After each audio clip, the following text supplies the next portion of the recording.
release those assets to the counties so that the counties can be able to have control over the issues that have been devolved. And Mr. Speaker, you know, we are all equal senators, and understanding Order 101, it is not proper for a senator to impute improper motive. I'm not a heckler. As you can see, and my contributions are valid. So I think Senator Sifuna should understand that we are all equal, Mr. Speaker. Senator Oruoba. We are contributing. Senator Oruoba, you have asked your question to the CS. Yes. So do you want the CS also to comment on the issues that you are accusing Senator? No, I've asked the question, but I wanted to pass the message on record. Just raised your question at that. Thank you, Mr. Speaker.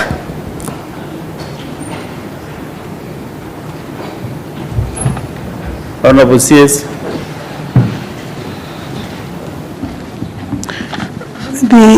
The Honorable Senator Gloria is asking about the shared functions and the assets transfer of, and I think, are you referring to transfer of functions or transfer of assets? For assets, the national government is working holistically to see what assets should be transferred, and because I know even as we sit, most of the assets belong to the national government. They have not completely yet been transferred, but there is, including functions, there is a team that is working on the transfer of both functions and assets. So I want to believe that that will eventually find its way to Parliament when the final list is done. It's not a very simple exercise, and therefore it requires time. Thank you. Let's get the last supplementary question from Senator Mutembei. I can see 3 more senators are still on the queue, and then I'll give you an opportunity after we ask question number 017. So we make some progress, Senator Onyonka. You'll have an opportunity still to ask your supplementary question. My question is regard to historical land justices in Mombasa. Last week, and I think part of this week, the National Land Commission has been holding hearings in Mombasa in regards to historical land justices. And on Friday last week, they made decisions that have created panic, fear, and despondency to the residents of Mombasa, especially within the island, where many are not sure of their residences or places where they have stayed for almost 100 years. Initially, during the colonial administration, we had the system of liwalis, and the liwalis were registered by virtue of their positions as trustees on behalf of the residents. However, when the liwalis passed on, these properties were transferred or were inherited through the succession system, and now are no longer public or public properties, but they have now ended up in the hands of the relatives of the liwalis. And this one has caused a lot of problem because they are charging a minimum of 5 million for a plot measuring 50 by 80 or 50 by 100 within the central business district.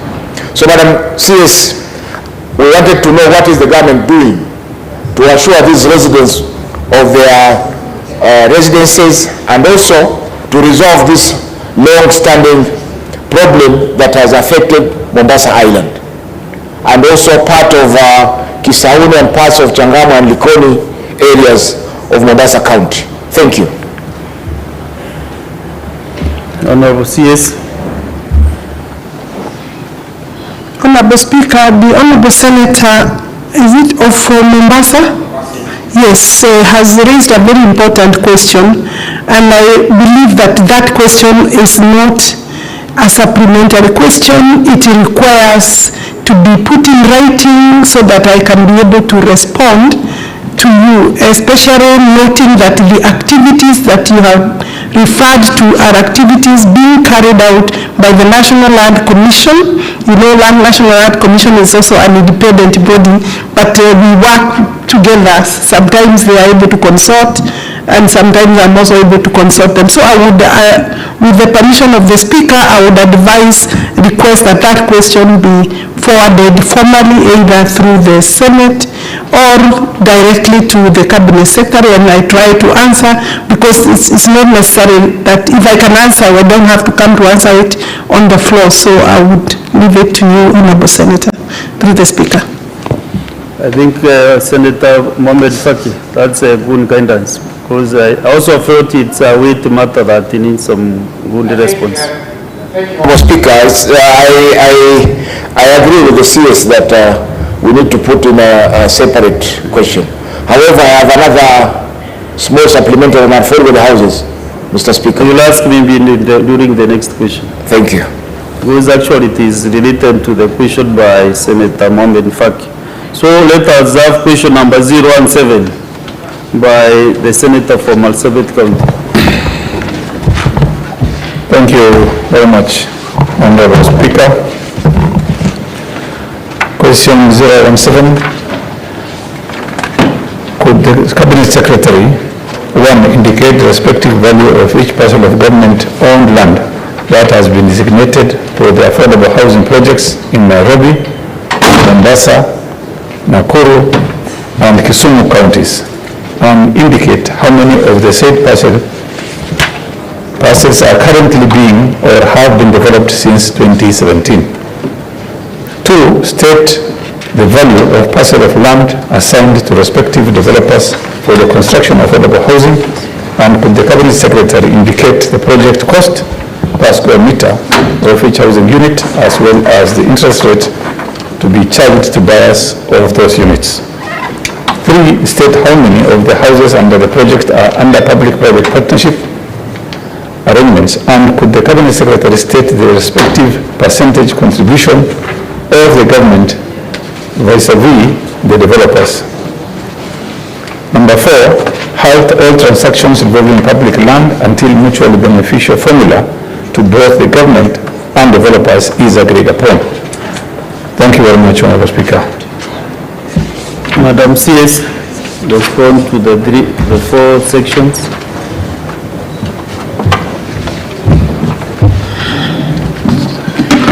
Honorable Speaker, may I allow me to take this opportunity to thank the Senate, the honorable members of the Senate, the entire Senate, for supporting the affordable housing levy bill that came through the Senate.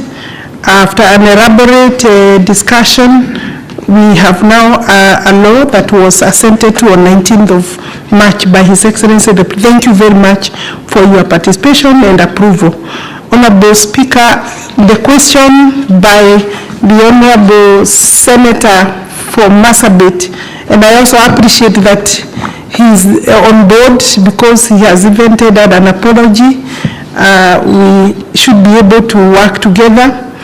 Since 2017, Honorable Speaker, the government, I want to go to the 4 questions. I think his question is in 4 parts, as you have rightly pointed out, Honorable Speaker. The first one, of course, he's asking me to indicate the value of each parcel of government-owned land that has been designated for affordable housing projects in Nairobi, Mombasa, Nakuru, and Kisumu counties, and indicate how many of the parcels are currently being or have been developed since 2017. Since 2017, the government has identified and designated about 575 land parcels, totaling to about 12,000 acres distributed across the country. These parcels were submitted by the ministries, individual ministries, counties, departments. Madam CS. Yes. Because this, I can see your response is quite long, Yes. and very elaborate. So I wanted to get from the honorable member whether he has been able to go through this response so that we can save some time Thank you. And if you have, which specific section do you feel that you need? Then I can be directed to that. That Yes, thank you. particular part of Thank you, Honorable Speaker. I'm certified. Because let me finish. The answers are, yeah. Because the way you have really appreciated and you also say you are now on board. It's like this question was before. Or you asked this question before, now you came on board with that act. Honorable Speaker, I've gone through the answers and I'm happy and comfortable with the answers, but I have supplementary questions. You have no, yeah, good. Then if there is any other member on affordable housing, like Senator first to inquire to Senator Mohamed Faki. You said you have no supplementary questions. I have supplementary questions. Oh, okay. Just ask your supplementary questions so that it can be specific. Thank you. Minutes. Thank you very much, Honorable Speaker. Article 43(1)(b) is very clear on the issue of settling people. And I wanted the Cabinet Secretary to note that we had former Buxton tenants who came, who in fact brought a petition to this House. And I am in the Committee of Housing, Roads and Housing, and we decided and agreed that these people should be resettled, 184 in number, to be given the first priority to be resettled in Buxton Estate. I would want the Cabinet Secretary to tell us if these people are going to be settled, when we are going to be settled, and if she can give an appointment